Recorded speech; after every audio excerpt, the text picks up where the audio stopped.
أعوذ بالله من الشيطان الرجيم ശപിക്കപ്പെട്ട പിശാചിൽ നിന്ന് അല്ലാഹുവോട് ഞാൻ ശരണം തേടുന്നു.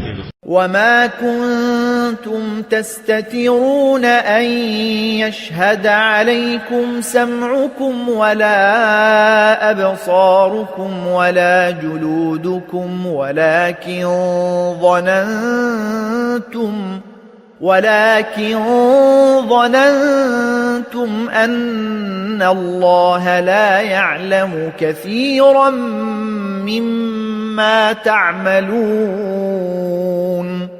നിങ്ങളുടെ കാതോ നിങ്ങളുടെ കണ്ണുകളോ നിങ്ങളുടെ തൊലികളോ നിങ്ങൾക്കെതിരിൽ സാക്ഷ്യം വഹിക്കുമെന്ന് കരുതി നിങ്ങൾ അവയിൽ നിന്നും ഒളിഞ്ഞിരിക്കാറുണ്ടായിരുന്നില്ലല്ലോ.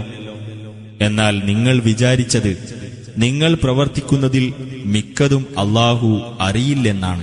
وذلكم ظنكم الذي ظننتم بربكم أرداكم فأصبحتم من الخاسرين.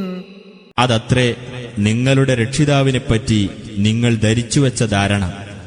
അത് നിങ്ങൾക്ക് നാശം വരുത്തി. അങ്ങനെ നിങ്ങൾ നഷ്ടക്കാരിൽപ്പെട്ടവരായിത്തീർന്നു.